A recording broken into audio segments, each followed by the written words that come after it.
Okay, we'll go ahead and get started. We'll have a word of prayer. Heavenly Father, we thank you for the opportunity to be together, church family, and to look into what you've been telling us as the future and see if we can pick out pieces that make sense to us at this time out of the many prophecies that you've given us.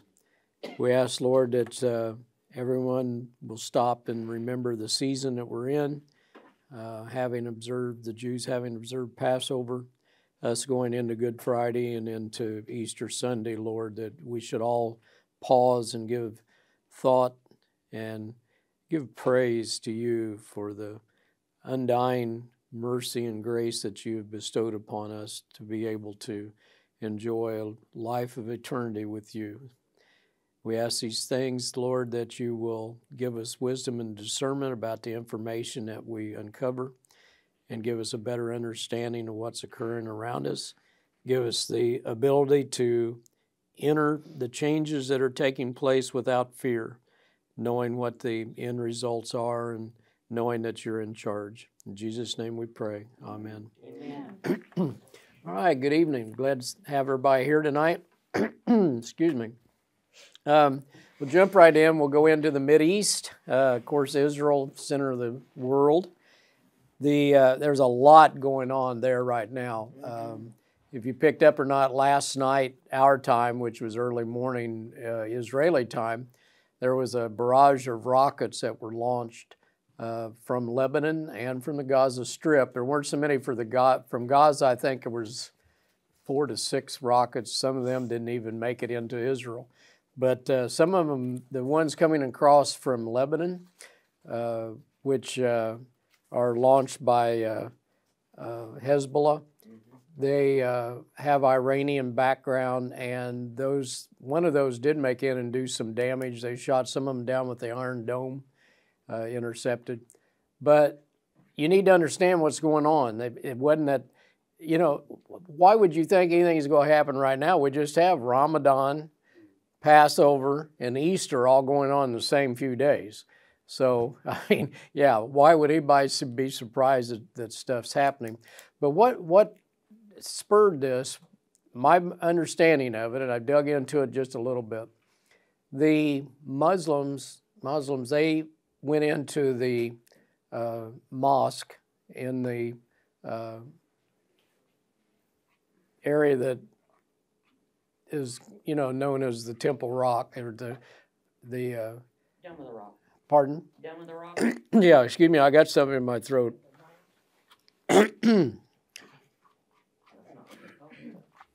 Thanks, Brenda. Yeah, they went in Dome of the Rock. There's several mosques here, but one of the main ones, the Al-As Mosque. They went in. What happened? A bunch of young Muslims went in, which they're allowed to do. But when they went in, they took bags of rocks and sticks and fireworks. Well, they went in, and then they barricaded the door. They were supposed to leave. They're not supposed to stay there all night. There's a lot of strange rules on this ground. And you remember the way this comes apart together is that after the 1967 war, when Israel pushed back the borders, they acquiesced and gave Jordan the ability to set the rules for the Dome of the Rock, all right, and where the temple used to be. So the Jordanians, or the Arabs, they set the rules, but Israelis have the security responsibility. Israel is supposed to provide security for both sides and make sure that everyone follows rules. For example, a Jew can't go up on the Temple Mount and pray without being arrested. They're not allowed to pray up there. I mean, the rules just seem really nutty when you look at them, but it is what it is, and it's what everybody agrees to. Well, in this case, during Ramadan, the Muslims, some of them make trips to the Dome of the Rock and to pray, and some of them, my understanding, the last 10 days of Ramadan, they're allowed to spend the night in the mosque. They're not allowed to the first 21 days, or 20 days. Of course, it just started March 23rd, so it runs to April 23rd. So they've got a week to go before they can spend the night in there. Well, they barricaded the place up, said we're spending the night. Now, the thing that's interesting, I saw, do you guys, I don't know if you watch it or not, one of the news, I do watch one news source. It's called WION. I can't think of the lady's name that is the commentator. I think she's, I don't know what nationality she is, might be Indian or Pakistani or something. But they really report actual news accurately, I believe. In the case I was watching it, they had a short clip. They had interviewed a Muslim that had, after all this happened, the Israelis went in and by force took the people out of the mosque. And it was pretty ugly. I mean, they were shooting fireworks at the cops, and the cops were beating people with batons. It got pretty ugly. They arrested quite a few. But she had an interview with a Muslim that was in there with his daughter, I believe. As he came out, they interviewed him, and he said, I wanted to leave, and they would not let me leave. Okay? So the Israelis, based on the information that's been shown so far, were totally justified in what they did because they actually were keeping people in there against their will. Well, long story short, all the Arab countries are all in, well, the United States is too, and the UN and everybody else, they're all in uproar because Israelis used force to take those people out of the mosque. And that's what the rocket barrage that we had this morning is in retaliation from Hezbollah and Hamas. Hamas remember, is in Gaza. Hezbollah is up in the northern sections in Jordan and Syria and Lebanon. They don't really like each other, but they both hate Israel with a passion. So they were working in conjunction with each other. So you had rockets come from Hamas from the Gaza Strip, and you had Hezbollah firing quite a few rockets from Lebanon. Now, one reason it came out of Lebanon, if you remember, 4 years ago, you remember the big explosion of the fertilizer that happened in Lebanon, wiped out so much of the downtown area. Well, since that time, really, the prime minister of Lebanon at that time resigned. They've had no government since then. They can't find anybody who wants to be president or prime minister or anything else. Seriously, they keep trying. There's no government in Lebanon. So that has allowed Hezbollah basically to take over. And of course, Iran is supporting Hezbollah. So that's what's going on. You're probably going to see more of it. One reason it's happening, besides the fact it's Ramadan, and that's every year during Ramadan, the Arabs stir up trouble against Israel. This year especially because they perceive that Israel's in a weak position. The reason they say they're weak is because of the riots that they've been having in the protest in Israel against this restructuring their Supreme Court. Yeah. And remember, a month or so ago, we talked about Ben Gvir, that was part of the new coalition that Netanyahu put together. He's the ultra-Orthodox. He's in charge of security. He's been trying to do some things, and that riot, it's just like we said a month ago, it's going to be a mess, and it is. It's a real mess. Israel has their hands full. I would expect more to happen over the next few days, would be my suggestion to watch, because, and it could get out of hand. It really could. The other thing that's happening is in the Palestinian area of the PLO, Palestine Liberation Organization. Abu Abbas is the president. Well, this guy's getting old. I didn't look it up, but I think he's like mid-80s right now. He could be older than that. His health's not good. They're going to have a change in the government of the Palestinian part of Israel. That's going to change. Well, they're different factions jockeying for position. So that's going on at the same time, this Supreme Court thing. And I don't know if you followed on what the Supreme Court problem is in Israel. Here in our system, I think everybody knows how it works. The president gets to nominate a Supreme Court justice when there's an opening, and then Congress has to vote to verify that, yes, this person can be in. In Israel, their Supreme Court judges select the new Supreme Court judges. So you got judges selecting judges. Now what's happened in Israel, you've had the government, a lot of the government's gone to the left and liberal and progressive. Well, the majority of the Supreme Court justices now are in that faction. They're leftists, they're progressives. Pardon? They're woke. Yeah, they're woke up, as Marcy would say. And the thing of it is, what's starting to happen is, by having a set of judges that are far left, anything the conservatives or the right tries to do, they knock it down. So you have basically now in Israel, you have a Supreme Court that's supreme above everything, including making new political decisions, new policy, and new laws. They're basically controlling. The conservatives, which Netanyahu was elected, they vowed that they were going to change how that's done. They're going to rewrite the laws. They have a majority in the Knesset, which is their Congress. They are in the process of putting a law in that will change how it's done, how the courts or judges are selected. That's what the whole fight's about. Except, if you dig into it a little deeper, I've been looking at this over the last several weeks. It's more of a battle between religion versus state in Israel. You've got the ultra-Orthodox trying to control Israel as a Jewish state.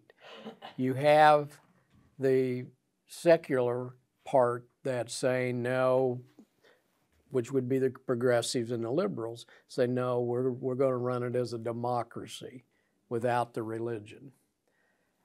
The reason I say that, and this is a big rub in Israel, there's 170,000 students that are Sharia students.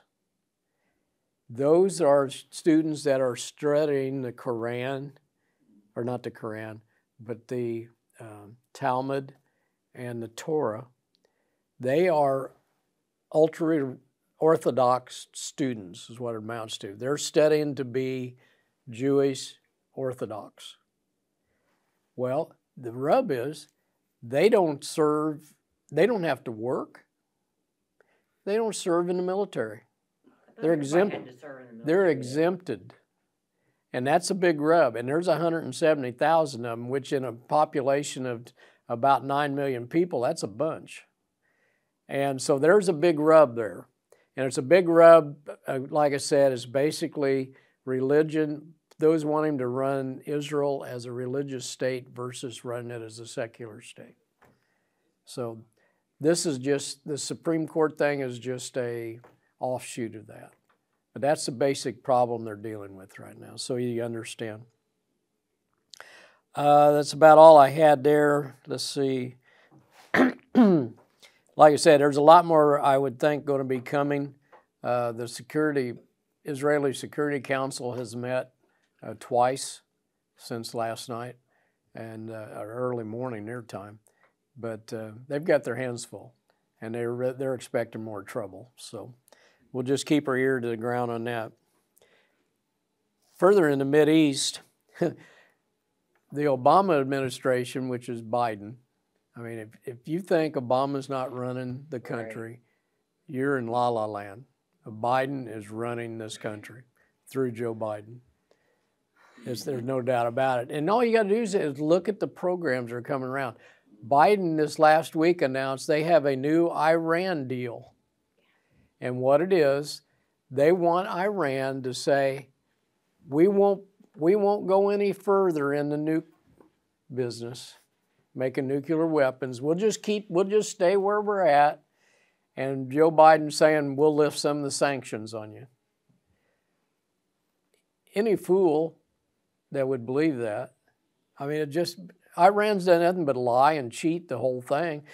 What they're doing now, Biden, Obama light, is saying we're going to lift sanctions. What did Obama do the first go around? He sent them a plane load full of dollar bills to the tune of about $300, $400 million in cash when they agreed at that time we won't pursue nuclear weapons.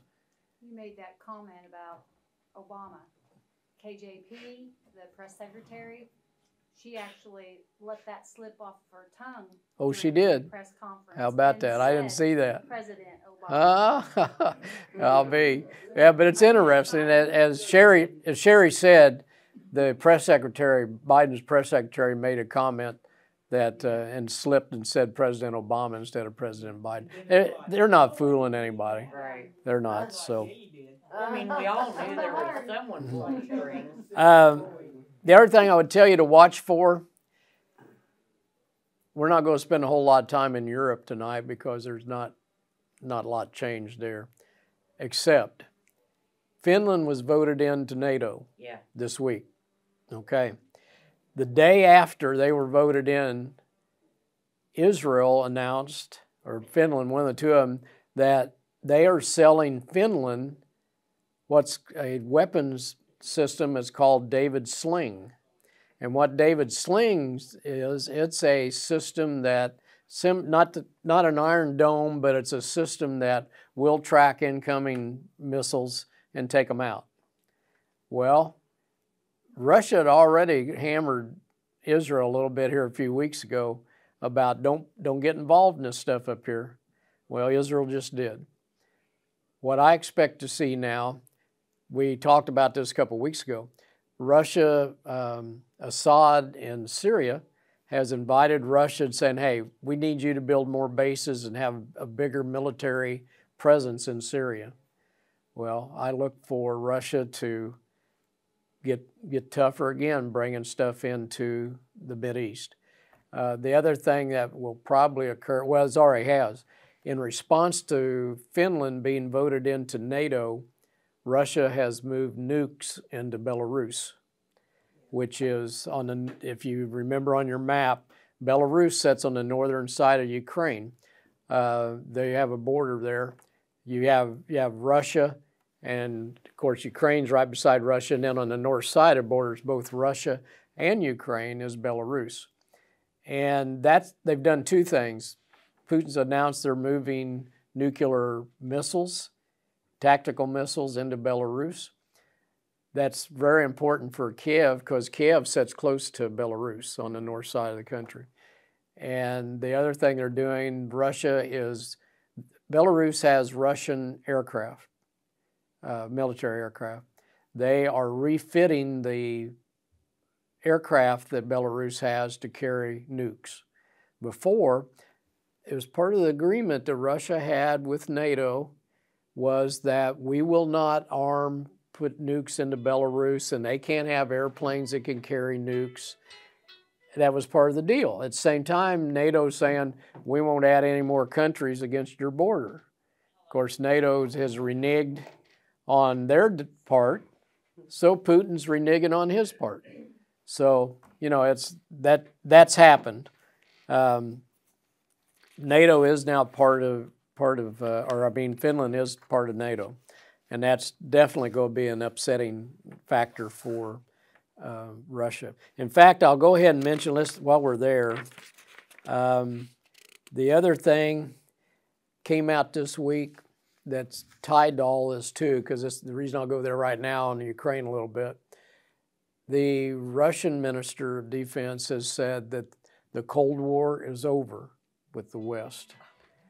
And he said that we are in a this is his exact words, we are in a direct, hot conflict with the United States and NATO. That's a big statement coming out of the minister in China, or in Russia.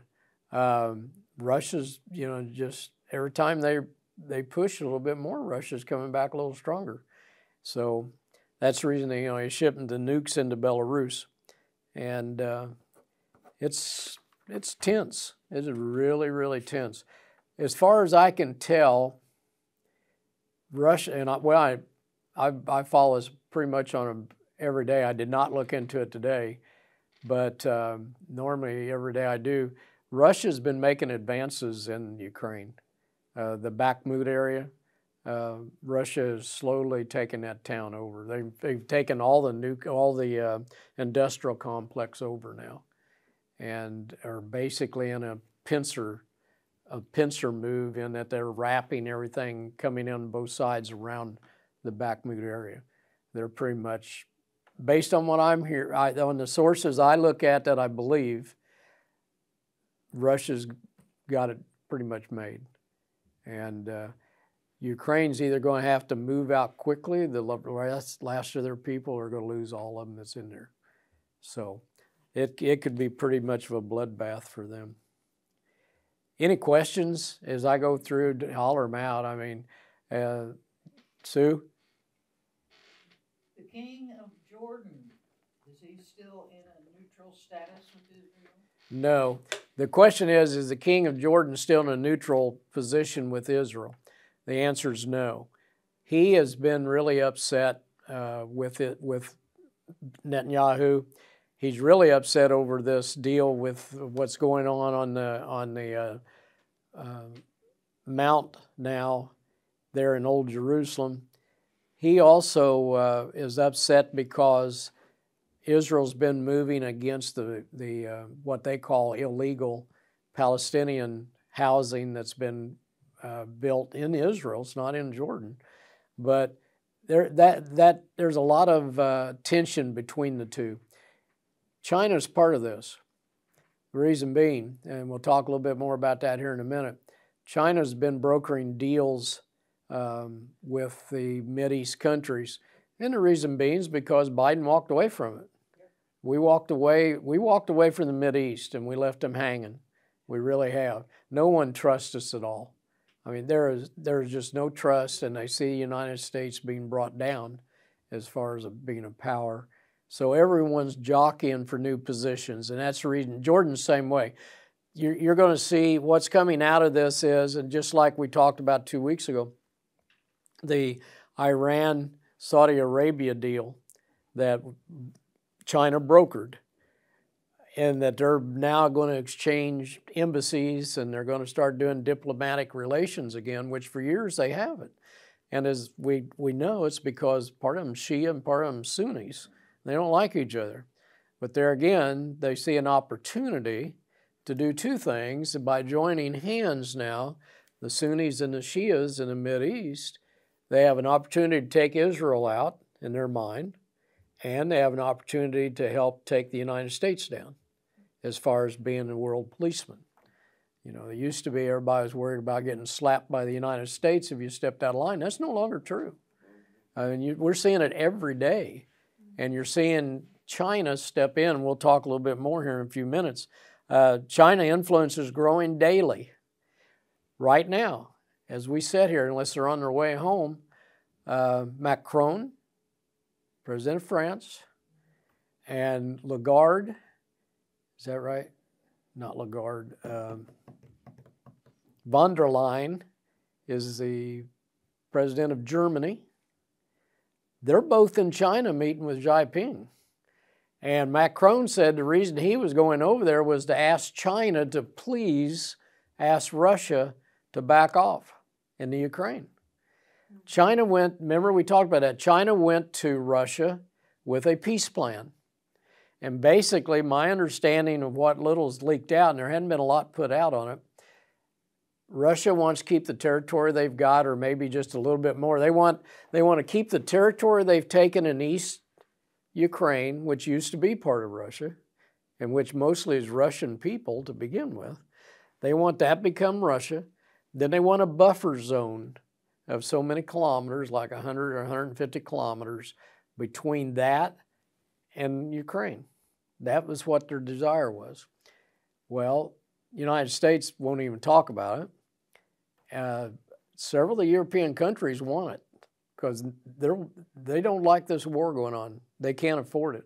They can't afford the energy costs and everything. It's really decimated the economies in Europe.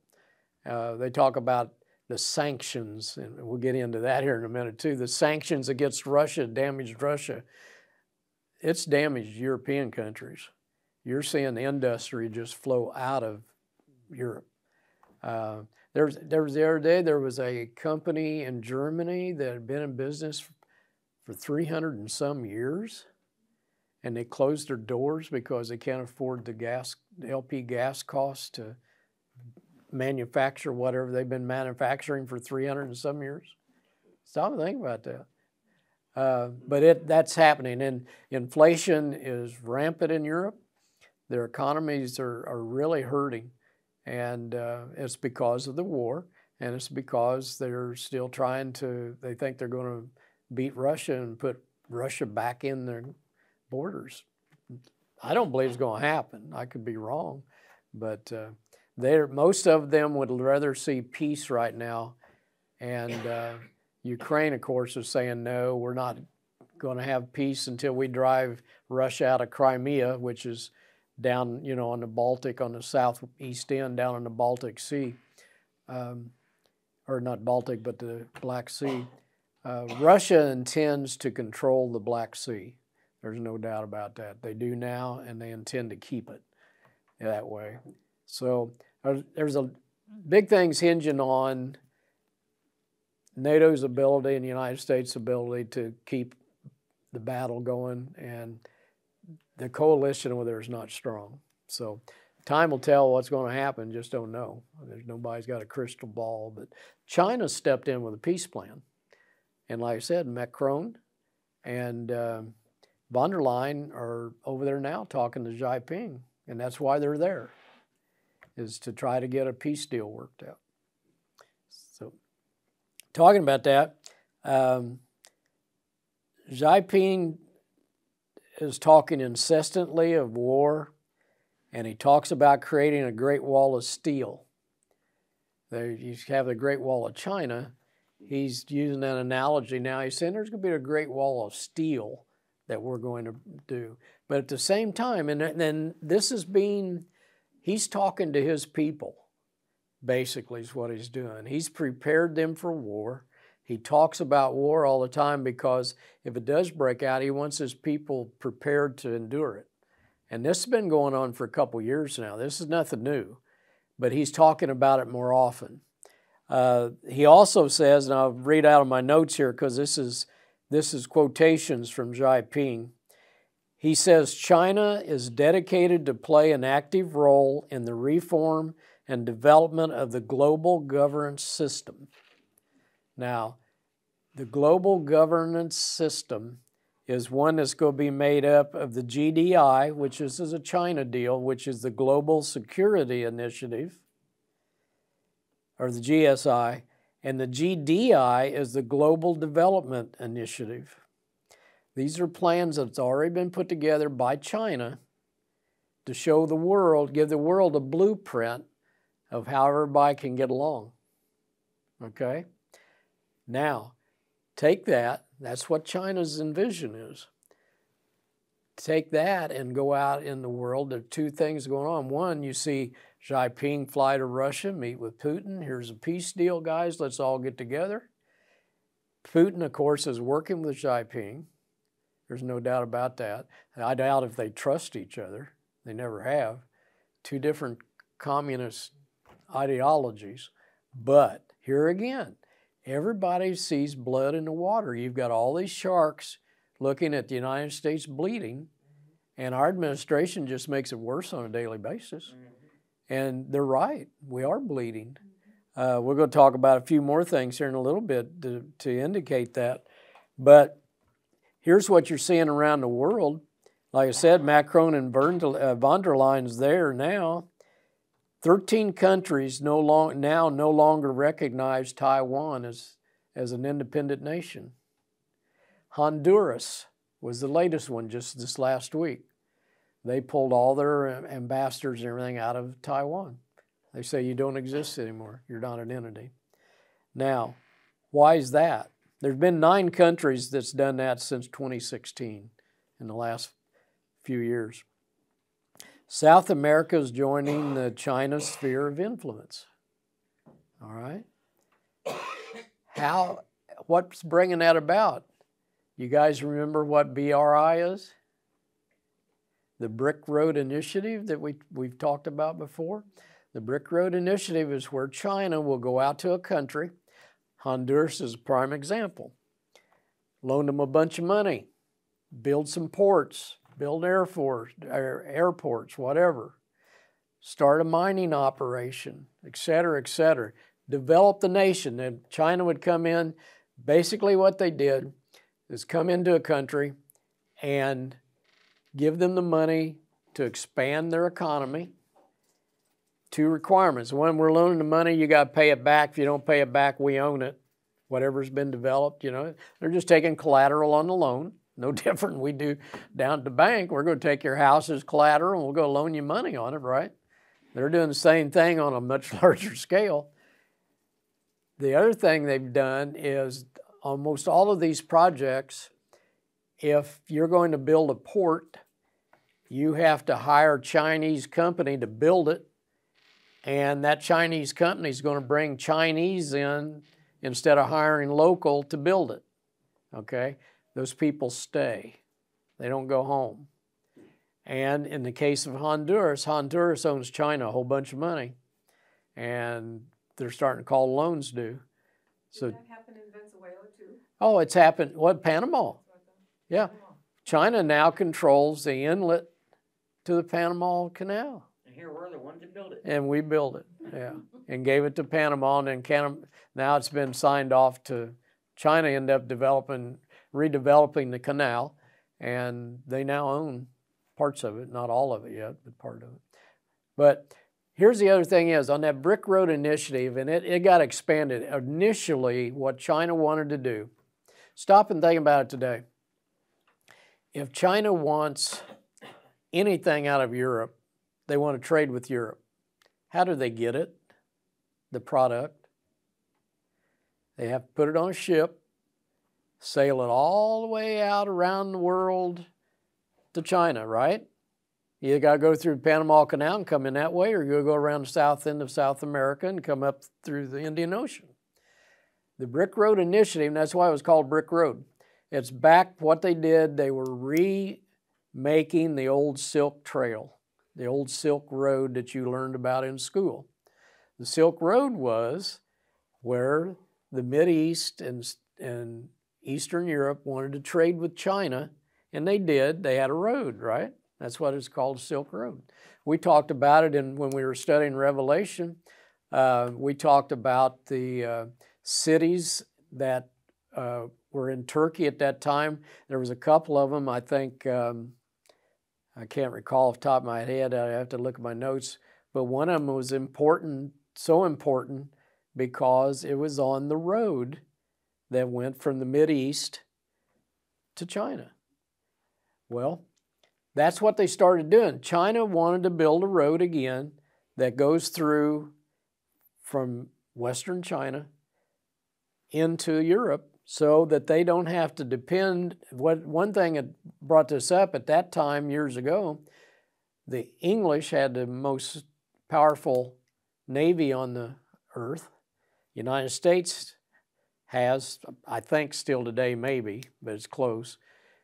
They control the oceans.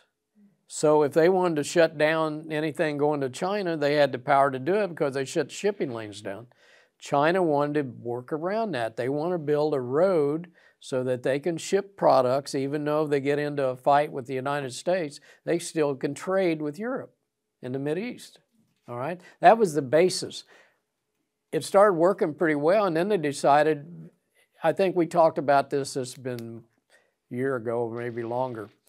I remember explaining how really what the Brick Road Initiative is no different than the English and the American colonization that we did. The English colonized the United States, same way. They shipped them, come over, they owned it. That's what caused the problems with England and the United States, remember? They started taxing us, and England come over here and developed the United States because They wanted the resources, right? That's all the Brick Road Initiative is. Same thing. Same program, just on a different scale. But that's the reason you're seeing a lot of these countries now join the Chinese and looking to the Chinese for leadership is because China owns them. And that's going to develop further. So we're seeing, I mentioned last time we're watching a major shift in world power right before our eyes. We're watching on a daily basis. We saw China put together the Iran-Saudi deal. Well, now, this week, that was just a few weeks ago, now we're seeing Macron, we're seeing France and Germany in China asking for assistance. Help us figure this out. The United States not involved. So we're watching the United States being taken down right in front of us. Let's go ahead and talk about that one step further. The other thing that you're seeing in conjunction with this, and we've talked about this several times, is they're taking the United States down economically, right? What happened this last week?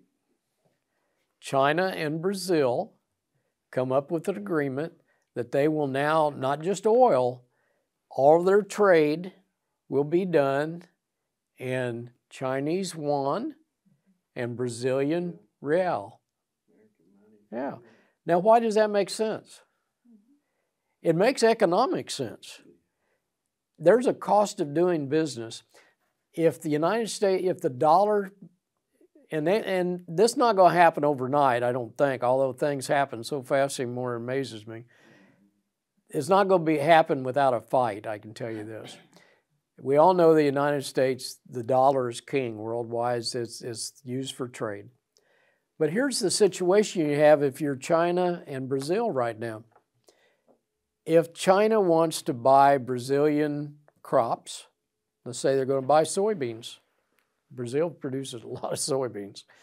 China imports soybeans. Okay, China wants to buy Brazilian soybeans.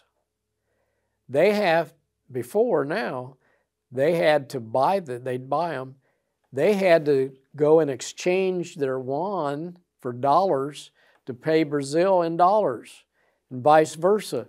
If Brazil wants to buy product from China, they had to convert their real into dollars and then pay China. Well, there's a cost to doing that. It costs money to change money, to exchange money, right? I mean, it's common sense. We all know that. Anytime you've traveled, if you've traveled to Mexico or Europe or whatever, you have an exchange rate. It changes all the time. You can get caught on the wrong side of that sometimes and cost you money. Well, so it makes economic sense for these countries to start doing business without using the dollar, especially when they know it weakens the United States when they do that. So that's going on. So there's just a multitude of things happening here at the same time. I think that's about all I had on China. We talked a little bit about Russia and the Ukraine. Let me go ahead and talk about on this economy for a minute. Here's the other thing that's going on. The countries are starting to want to get rid of the dollar. At the same time, we've talked a little bit about what we call CBDC, central bank digital currency. All the countries are working on that. Some of them already have it in place. It's not working real good in Nigeria. They've been trying to force the people to go automatically to the digital system. They're having some problems, but it's going to happen. In fact, I picked up a quote this last week from the head, see who was that with? The European Union Central Bank president. Her name is Lagarde. She's French. She used to be in ministry in France. She made this comment. She said that world central banks will lose relevancy if they do not embrace CBDC. She's saying if the country's central banks do not reach out and work and develop these central digital dollars, they're going to become irrelevant. And she's right. And we know this is a major thing that's got to happen to bring the mark of the beast about. You're going to have this on a worldwide basis. So here's another incremental step. You see it happening before our eyes where it's happening. The United States will have their first digital dollar, I think. It'll be working between the banks to begin with. It's coming out this summer. I mean, I think July, August is when you'll start seeing that. There are a couple of countries in Europe that's wanting to make it criminal to use cash in the European Union. Make it criminal to use cash money in the EU. Of course, there's 30, with Finland being added, there's 36 countries, I guess, now in the EU. I could be wrong now, it's 30-something. Give me an example of how this is going to work, or an example of what they can do with it once the government gets this. Do you remember the trucker protest in Canada? Mm-hmm. Okay, what did Trudeau do? Froze their accounts. Froze their accounts. And not only that, he froze their accounts and he went to the banks and demanded that the banks make it difficult for these businesses to do business. He says he told the banks to pull away from them. See, that's how they start controlling this stuff. Now, once they get to the digital currency and you got a central bank controlling it, they can flip it like a light switch. They really can. And that's what's coming. That's how it's going to be done. A good example here. You guys know who Lance Walnew is? He's a reporter or a blogger for... He kind of has his own private... He does, but he's pretty much with... who? CBN, the Christian Broadcast Network. That's Lance Walnew on that. Bank of America froze his account. He couldn't access his funds. This went on for several days. And then once he got to him, they said, oh, whoa, that was just a mistake. Yeah, right. It was a warning shot. Just like one of the whistleblowers that's whistleblowing on the FBI. Did you pick up on that the other day? The day that he testified at Congress, guess who visited his house? IRS. The very day he testified at Congress, IRS showed it up at his house. You think that's not intimidation? And I'm not even going to get into this Trump thing, but if anyone in the United States doesn't believe there's a two-tier for everybody on law and justice, your head's in the sand. It really is. But anyhow, like I said, Lance Walnew, he had his account broken. He's on YouTube. He's interesting. He's pretty sharp. I like a lot of the stuff he does. So if you get a chance, you might watch that. That's pretty much it on the economy end. Let's talk about, any questions on anything we've covered so far? Okay. Let's go back. I don't know, we probably won't have time to get through all this, but it's tied in. Let's go back, because China ties into this. There is you maybe picked up on that, there's a call to stop AI research. There's like 100 different scientists or developers that signed a letter saying, look, we need to have a timeout. The AI is getting out of hand. And these guys are afraid of it. They really are. If you sent... John Haller. Yeah, John Haller. If you guys really want to watch an interesting segment on this, get on YouTube and watch John Haller. John's an extremely intelligent guy. I watch him a lot. He's really sharp, but he had a session on this subject that really explains it extremely well. So, as an example of how this is out of control, that they had the chat GPT or whatever it was, and now they've got the chat 4. They're going through these generations. This thing is regenerating itself so rapidly they can't even get ahead of it. And it's scary from the standpoint, I think it was on this generation 4 chat Generation 4, they ask it about, was discussing with it, and that's these new systems of where you're actually corresponding and discussing with an artificial intelligence. You're talking to the computer, and this computer is thinking, and this computer is they've almost got it to the point where it's putting emotions into it. But a question was asked about someone having a racist person in your community, and the computer's comment was it would be better to nuke that person than to have the racist. And what they're afraid of, some of these guys, these guys are serious. They're saying that these AI programs could wipe out people. And it showed some signs that it could probably do that. Well, people had predicted for years. You're right. Everybody just thought, oh no. Yeah. Think of some of the sci-fi movies. Space Odyssey. So this stuff's for real. This stuff is for real. It has learned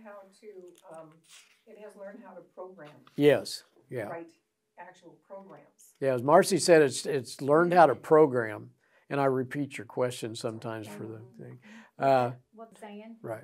Yeah, as what she was saying, it's that ESG type scoring, or the social scoring that China uses. That's how this thing can pick up on this real quick and ascertain what your state of mind is, and then be able to turn on or turn off any system it wants to based on your state of mind. It was really funny. I was sitting on the couch the other night.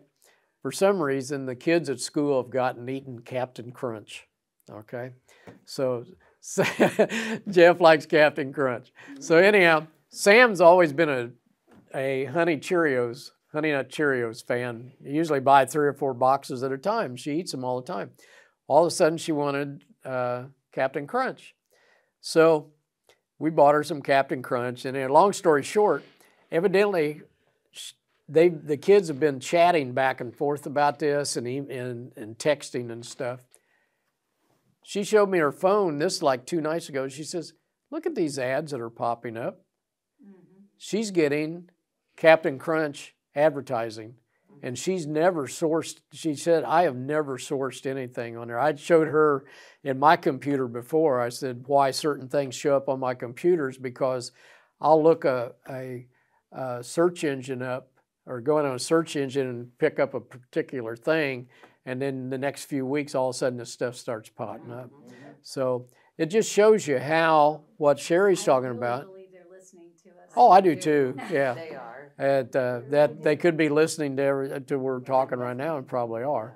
But it shows you the danger that there is with this system. But at the same time, it shows you how easily, once this is all joined together, once you have the central banks working together, once you have just like we talked about a couple weeks ago, Amazon was allowing Panera Bread to go to their palm scan.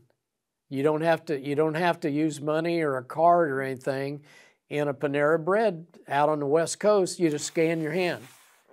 All right. Now there's been 2 or 3 more companies. Well, one company is Coin. There's some large coin shop, or whatever you want to call it, coin company. They deal in precious metals, a lot of different things. They now are pushing that they want to go to an eye scan. And you immediately have to go back in Revelation when John tells us they're going to use the hand, right, and the forehead. Well, maybe what he saw, they were scanning the eyes, all right? So, and when he's talking about a scan, we were thinking all this time that they were going to have to put a national mark. Put a mark or some sort of a diode or something in your hand, a chip. No. What he may have been seeing when he said the mark upon the hand and the mark upon the forehead, he might have been seeing in the future where they were scanning your palm, scanning your eye. Yeah, stop and think about it. But that's happening, and that's happening here in the States. But there's a call to halt the AI research because they don't want to create a monster. They already have. It seems like it. And the White House has laughing about it. Yeah, they laughed. And the other thing was when they were pressed on that, excuse me, they said they were developing a protocol, been working on it for months. But here's the thing, it's not going to work because no country and no company, large company, is going to stop this type of research and being afraid that someone's going to get ahead of them that's cheating. So they're all going to cheat. I mean, it just makes sense. And give you an example. Let's go back to China. I said that I was going to use an example here. Did you pick up where the China scientists are injecting a gene from a water bear into a human, trying to create a human that can withstand radiation? You guys know what a water bear is? You get a chance to go home, get on a computer and type in water bear. It's a little, I'm not sure it's an insect or a microbe. I think maybe it's an insect. I'm not sure. Yeah, it's got legs. I'm pretty sure it's an insect. It's a small insect that you can't hardly kill it. It withstands heat. It withstands depths of the ocean. I mean, it's pressures and stuff, but they're called water bears. Kind of like cockroach. Huh? Kind of like Yeah, like a waterborne cockroach. But anyhow, they have been injecting a gene from water bears into a human, trying to create a human that can withstand radiation that would disable a normal human. Okay? This transhumanism thing. You look, yeah, well, did you see about the, did you pick up the notes on the mammoth meatballs? Yeah. Okay. I did see that. In Australia, they have taken mammoth genes. Of course, they've gotten genes out of the mammoths they found in the permafrost. They have combined that with elephant and I believe sheep DNA and created a lab meat that grows. Yep. And they've actually made meatballs out of it. Why? Okay? That shows you, well, and then here a couple weeks ago, remember I talked about, said, did you pick up on the mice with the antlers? Yeah. That's just a small example of what all these countries are doing, utilizing AI. Now, my point is there, you can have scientists thinking this stuff up. It takes AI to make it happen. They can't do it on their own. It's the AI at work, creating the algorithms, creating the instrumentation and everything it takes to make these things happen. No country's going to stop. You know what God's created. Man playing God. Yeah. And I relate back to what we talked about. It says, we're told as in the times of Noah. And in the times of Noah, we still had the Nephilim. We had the angels. We had the progeny that had come out of the angels mating with man. And I think there's a correlation there. I don't know. That's Doug Howard talking. We don't know that. But it seems to me that's a direct correlation between the transhumanism, and that's what, because we've taken what God created. We're told in Genesis, God created it. God looked at it and said, that's good. And we have destroyed it. And so how long God's going to let that go on, who knows. WorldCoin, that's the name of the company. And WorldCoin wants to use iris scans right now because they are afraid they want to make sure they're dealing with a human in these transactions and not AI. That's their argument. Yeah, that they don't know whether they're dealing with AI or not. Well, okay, and the point you're making, right, they don't understand who's behind it. And the reason being, we are told man will be given over to depraved mind. And that's what we're seeing. It's the depravity of these folks that they think we can do this, we got it, we can make it happen.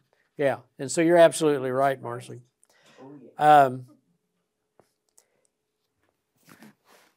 Guess who I did skip over this, and I want to make sure. I talked about the China-Brazil completing contracts on trade in their dollars.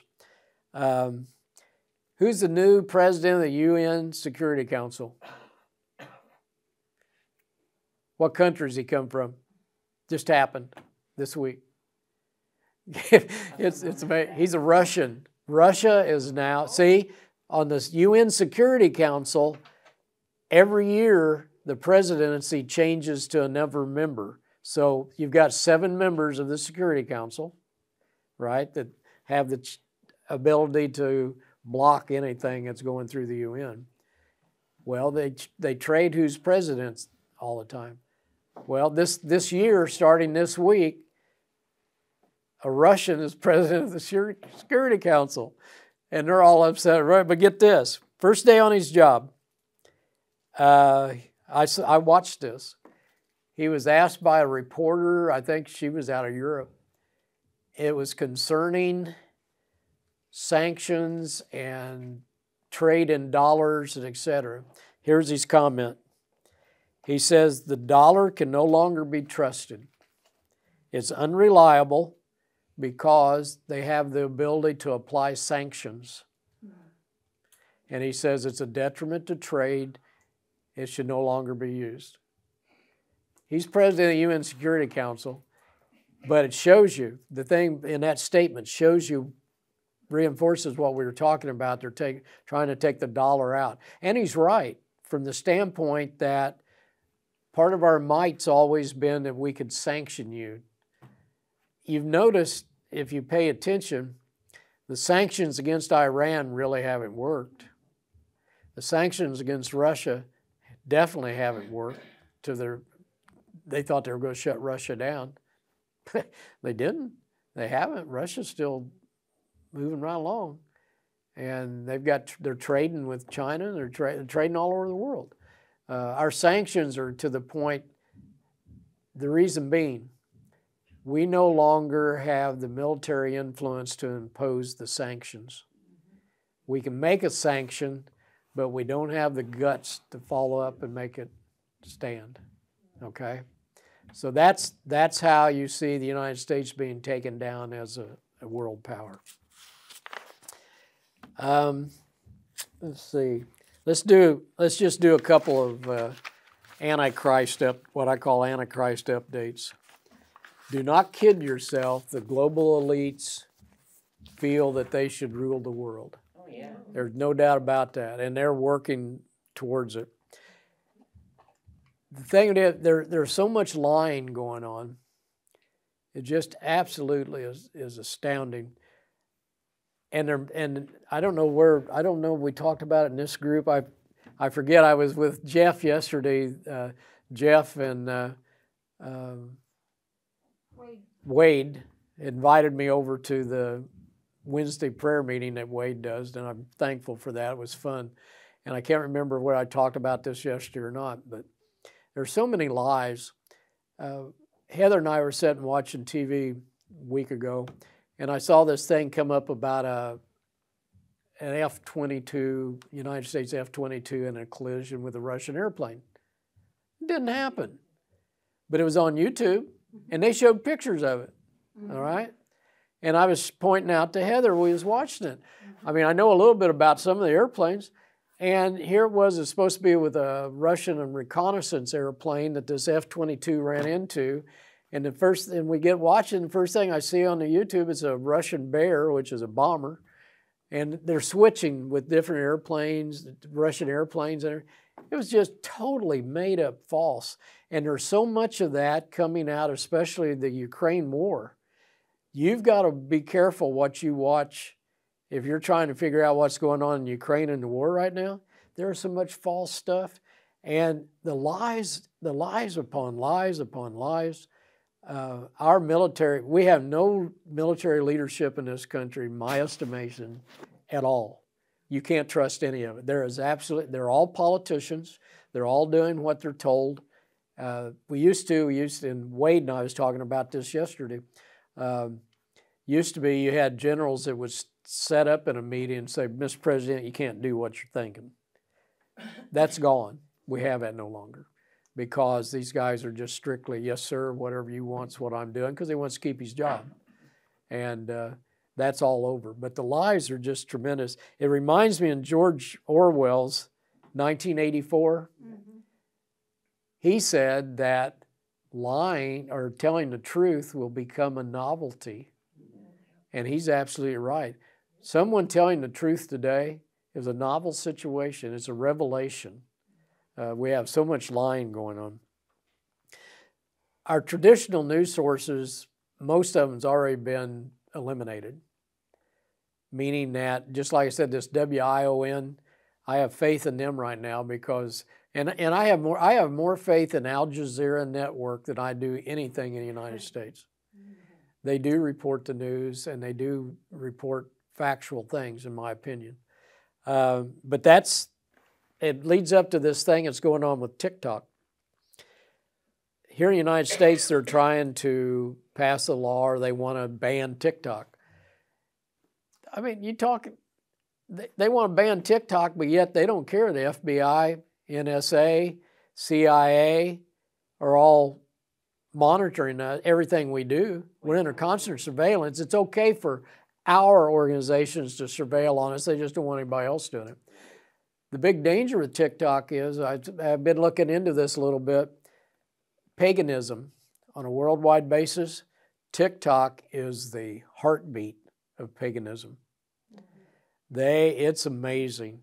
I guess here in the United States, people that really define themselves as pagans has increased from, I think this is like 20 years ago, it was 135,000 up to 1.3 million or something today say, yeah, I'm a pagan. And TikTok is their go-to. There's so much stuff coming on TikTok. I didn't realize that. I got looking at it. They're talking about, I mean, you look at the gods that the pagans worship, which we talked about weeks ago, like Muhammad or Baal or whatever. It's there. TikTok's telling you how to do it, showing you how to do it. So it is a problem, but at the same time, I mean, you look at Google, we were just talking about a minute ago, you look at Meta, you look at Amazon, they're all monitoring us. It's no different than TikTok. They're of our youth. Yeah. What Sherry's talking about is that TikTok seems to have an ability to pull in the younger folks into dark side. I think you're right from the standpoint of what I was researching. I haven't done a lot on it. But Satan definitely has control of the TikTok. That's the devil's worksheet. And that goes exactly with what you're saying. Yeah, it's having an effect because you have kids, this TikTok challenge stuff, you have kids out committing suicide and doing things that'll kill themselves if they try it. That is definitely on the dark side. And it's back to what Wade was talking about yesterday, and I totally agree with. And we're told in the Bible, the spiritual warfare. That's part of the spiritual warfare, and it's happening. And that's where the battle really is. The other thing that you're seeing on TikTok is fueling the climate religion. Right. Yeah. And that's, as we talked about, climate is becoming the new world religion. And TikTok's a major part of that. If you get a chance, you might read the current National Geographic article. It's a article that talks about this, and what they're looking for is a life-affirming religion, meaning that a life is sustainable in that we don't damage the earth. I mean, Earth's our mother, and we've got to take care of her, and for us to be in a sustainable situation, that's a life-affirming religion, all right? That everything you do affirms the fact that Mother Nature is the thing. Here's what they're after. The new one world theme right now is here's their goals, current goals. They want to cut meat production 25%, consumption. They want to cut consumption 25%. They want to cut dairy 45% because cows fart a lot. Okay, that's the main reason dairy. It's the methane production. They want you to only take one airplane flight every 2 years. All right? And they want to cut the number of cars from 600 per thousand people or families to 190 to 1,000. And that goes back to this thing that we were talking about, them making these little 15-minute cities that everything you need is going to be right there. and you don't have to go anywhere. You don't have to do all this traveling, you know, all this, and it's just, Yeah, I it's want to see just, the politicians keep except that. for them, Yeah, except, Yeah. yeah. Every other year. The other thing I was going to touch on briefly, we talked a little bit about the economy. This banking crisis, I was asked about that yesterday. I think it's for real. It's not over, folks. I'm sorry. I pray that I'm wrong, but I don't believe it's over. In fact, I don't even think it's getting started real good yet. It's China pulled all their money out of the Swiss bank. That's one reason that Swiss bank failed, and the Swiss government had to come in and prop it up. There's some sort of screwy deal on that. Just like the deal here, that Silicon Valley Bank deal, there's a lot of smelling rotten about that, let me tell you. But anyhow, I think troubles are getting ready to start. I think you're going to see layoffs increase significantly as the summer goes on. Small business bankruptcies are rising rapidly. That's a major thing of showing you that two things. One, rise in interest rates on a small startup business has borrowed money. His payments go up dramatically. I don't know if you've ever want to say it, just get on your computer to show you where we were a year ago, year and a half ago, and today. You go back a year and a half ago and you could borrow money to buy your house, 3.2% rate, even a little less, 2.75 mortgage rates. It's 7.5 today. Okay, you buy a $100,000 house, which is a cheap house. Put it on a 30-year term at, say, 2.75%, and do the same thing, but put in 7.5%, and see what happens to your house payment. Then you have an idea what happens with a small business. He's starting up. He's got his borrowed money. He's laid his plans out. Interest rates have stayed down low for years now. And all of a sudden they jack it up tremendously. Fastest rate hikes in history. And what's that do to a small business? It just kills you. Oh, yeah. You add to that, people out in the economy don't have the money. What did McDonald's do this week? McDonald's shut their home offices down for 3 days so that they could let people know who's getting laid off and what stores are going to close. Oh, wow.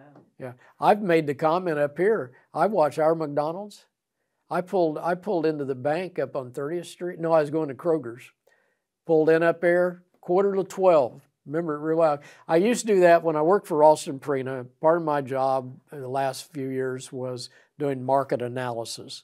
I would go into a community and look at that community and try to decide whether we needed to put a store there or not.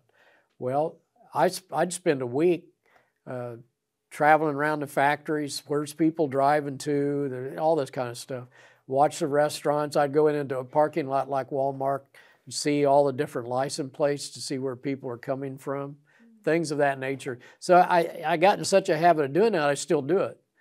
And so I watched McDonald's and I watched Hardee's and Wendy's and all them. Well, I pulled into Kroger's at 11:45 and there was no one in the drive-through lanes, zero. That happened about 2 weeks ago. And I remember, I think I mentioned it to Heather. I mentioned it at our bank meeting too. I said, McDonald's, yeah, it shows you what's happening. I'll bet you'd be absolutely amazed at the decrease in amount of money that our drive-through restaurants are getting versus a year and a half ago. I bet it would shock you. But that's what happens to small business too. People don't have the money and they're not spending it, and you got a small business getting hit two ways. Payments went up because he's on a variable rate on his interest rate, and at the same time, people aren't spending money. So it's a double whammy. I know that I was just looking on the computer and I saw where there was I guess it would be kind of a major bank like PNC. They're closing like 47 branches. Yeah. Charlotte talking about, she saw online a PNC Bank, and I think you're right. That's who it was. They're closing a lot of branches. You're going to see more and more, and that's why I was saying you're going to see layoffs accelerate this summer. It's just starting to happen. You've already seen a lot of layoffs. I think there's been 175,000 people laid off from the first of the year just in the electronic fields, like the Amazons and things of that nature, the IT stuff. That's where the layoffs have been so far. But now you're going to start seeing spilling over into other industries. I think that's coming. Let's see. I got some good news. Want to hear that? 3 states now have blocked transgender medical services for children. Thank God we're one of them. Yeah. Indiana, Idaho, and Texas, and Kentucky is working on it. So that's a good thing. Got some bad news too. 77% of our draft age people are unfit for service. All right? Doesn't surprise me a bit. They're unfit because either mental health, obesity is a huge problem, and drugs. Oh, I just heard they were stupid.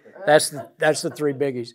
The other scary thing is only 9% of those surveyed in that age group said they would even consider being in the service. Now, here's what's happening. We talked about this yesterday with Wade. The U.S. Army this year missed their recruiting goal by 25%. That's a big number. So how they're solving that, they're cutting back their expectations on how many they need. Our military is in sorry shape, in my opinion, and it's been a long time since I wore a uniform.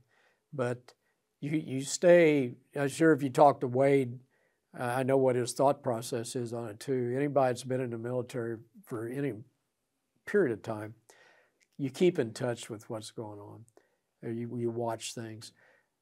At that film we were at, Marcy, his only son, did you see the recruiting ad for the Navy? Oh, I'm surprised you didn't hear me, because I was, Heather, I think, was getting ready to punch me to shut up. That recruiting film showed me 2 things if I was looking at it. To be in the Navy, all I had to do is play video games, and I want to be a diverse person. It makes you want to puke. It really does. I mean, it is that bad. It is just sickening. I've watched another one on the U.S. Army on TV. It's been a while back on a YouTube. I saw a YouTube recruiting film. It makes you sick. If you've ever served been in the military service, it makes you sick. Now, here's what's coming, and I think this is pretty firm. You're going to see a reenactment of the draft in this country.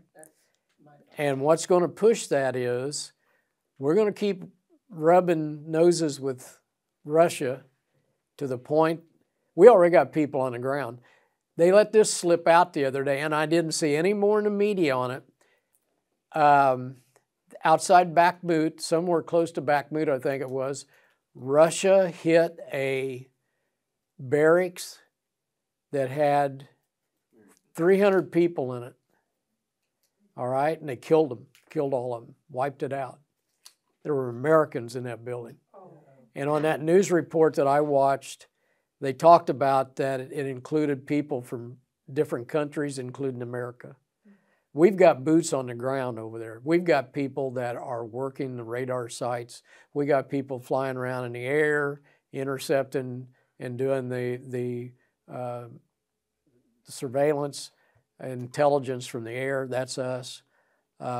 We've got people on the ground. Biden, I passed over that, or I didn't read it, or I didn't put it in my reading. The Palestinian there in Israel, we are training, quote unquote, Palestinian security people inside Israel. All right, in those blue areas, remember the map I gave you? The ones that the Palestinians got their own security. We're training those people, and we're giving them weapons. And we've got United States people, military people on the ground training them. So if Israel wants to go in and go against a terrorist group, they may kill Americans that's involved in that, or that's in that area when they go in. Stop and think about that. Doesn't that make a lot of sense? Makes you feel good, doesn't it? So the danger is and the European countries are looking at drafting too, because they've got the same problem. They can't get people to join up. Nobody wants to be part of it. Our military, the brass on down, are more involved with diversity training than they are training our troops to fight a battle. You've got to remember something. Almost all wars, not all, but nearly all wars are won or lost before the fighting ever starts. That's a truism. And if you stop and think it through, and that's what we're talking about. If we went into war today, based on everything I'm reading, there's no way we could hold our own. Right. Short period of time, we're over, we're done. Have you heard anything on this new thing of the LGBTQ2S? LGBTQ2S. LGBTQ2S. What's that mean? 2S. 2S? Two spirits. Oh, Yes. well. They just keep adding to it, talking about an LGBTQ, then adding more letters on the end. I quit going, even paying any attention, trying to understand that stuff. But it's all about diversity. That right there is basically naming itself right there. They can like wipe out all the LGBTQ and just call it 2S because it is a split spirit. It is a different spirit that it's not supposed to be. So this 2S, I don't know where it's coming from, but I just heard about it from a sister today. Wow. It's like, Okay, let's close up here. Had a couple things I wanted to leave you with. Ephesians 6:12. I mentioned a little bit a while ago, and that's a very common. That's where Ephesians 6:12, we're being told in Paul's writing to Ephesians, you're dealing with principalities. We're battling a spiritual war. It's not Wade and I talked about this yesterday. You've got to get out of the fleshly mode. The danger is getting involved or getting wrapped up in day-to-day earthly things. We're going to see things unwind. There again, I pray I'm wrong. This is just Doug Howard talking. I think we're in for some tough times. Yeah. And as these things evolve, it's going to be too easy, or it's going to be tempting to get involved so much in day-to-day dealing with the things of the flesh that you're dealing with, whether it be hunger, loss of jobs, et cetera, you're just going down the list. Please, you got to try to stay in a spiritual battle on this. Someone want to read Galatians 6, verses 9 to 10? Yeah.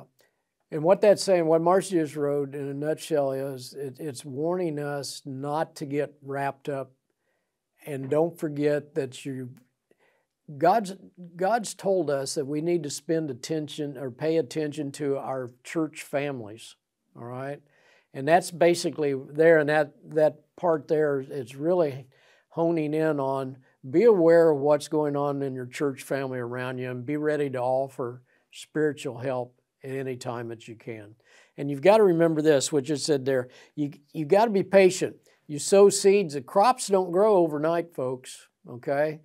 As an old farm boy, I tell you, you plant and you wait and you wait and you wait and you keep tending things to finally you have a harvest. That's true in what we're doing as far as our spiritual warfare and our spiritual needs of our families. And I'm talking about, when I say families, your family at home and your church families. You've got to remind people it's not about what you're going through. It's what you're going to, okay? You stop and think through that with someone. It's not what you're going through. And when you're dealing with someone that's having tough times, dealing with the flesh, things that the devil uses against us, you got to remember there's a spiritual movement behind that, and there's a dark side helping get that job done. And you've got to be that light. And you've got to be able to remind folks, it's not what you're going through. Focus on what you're going to. And that's the crop that's the seed you want to sow, and that's the crop that you want to harvest. So it's like Sherry's talking about, there's a real spiritual battle happening there, and you got to be on your toes, and you got to be aware That's what we're trying to do with this. We're trying to let people know what's potentially going to happen, so when it happens, you're not afraid of it, and you're focused on where you're going to. That's the point. Okay, I got a homework assignment for you. All right? I don't want anybody to answer me tonight. We're just having a little fun here. Tell me Sunday when you see me if you find out, if you think you got the answer. Who was the very first person, since we're going into Easter this weekend, who was the very first person that recognized that Christ had arisen? Who was the first person that recognized Jesus had arisen from the dead? I want to know who that person is. Don't tell me tonight who you think. I want to know. And the second part to that question, how did you determine it?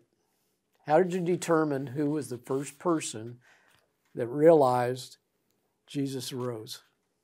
And it's easily ascertained, but it's kind of fun. It's kind of interesting. Okay. So let me know Sunday, or if you anytime after today, if you run into me or something, you can tell me. Any questions before we close out? Yeah. This situation. And what she's talking about, we talked about that Biden is getting ready to sign an agreement that gives over control of our health care to the WHO in the case we have another pandemic. Now, I know some things there's people in Congress trying to stop that. You're talking about something we can physically do. Yeah, you can impress upon your Congress people. This is something that Trump tried to stop when he Well, and another part to that was, we talked about that in here a few weeks ago. In fact, that was in the Connersville newspaper. There was an article talking about that in the future, pandemics will be decided by an artificial intelligence because the human doesn't have the capacity to take all the information and make a quick judgment. And that's what feeds into that. See, the WHO will use that AI with all this data coming in, and they're even to the point they want to be able to predict, like New York's going to have a pandemic, and they can close that off. And what Biden's doing, you guys got me doing it now. Joe Biden. Joe Biden. Yeah. That's it. Anyhow, or Obama did. yeah. But what he's doing is going to give them the opportunity that they can then dictate that to us. Right. But it's going to be driven by AI. So that's the problem we have now. And just like he's talking about with Andy Biggs, we've got a group of Republicans in the Congress, House of Representatives, that's putting bills forward, but they're not going to go anywhere. They can't, because Biden will veto it, and they don't have the votes to override a veto. Exactly. So nothing's going to happen out of it. We made that comment back when the election last fall, and we were talking in our group, made the comment then, since the Republicans didn't take control of the House, or the Senate as well as the House, nothing, absolutely zero, nothing's going to change.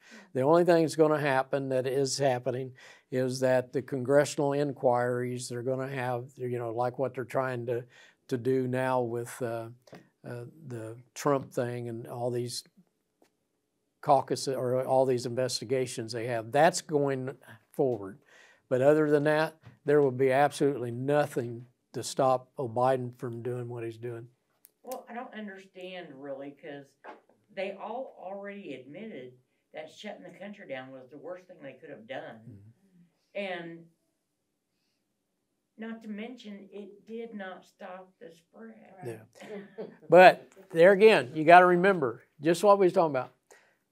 What are we going to? That's right. And what we're going to is a one world order that the Antichrist is going to control everything. This is the platform. Every one of these things is just an incremental part of you're right. It's an incremental part of getting there. I'm glad You're right, Sherry. And thanks so much for bringing that in. Sherry's right from the standpoint, it's like what Pastor was in his service the other day, the message he gave, talking about, are you walking up there beside Jesus, or are you following back here? That really speaks. Yeah. And that's what you're talking about. I mean, if you're praying continually and you're being involved that way, you're walking with Him. And if you're not, you're kind of following back here from ways. So, okay, we'll close out with prayer. Heavenly Father, thank you so much for the time that you've awarded us tonight.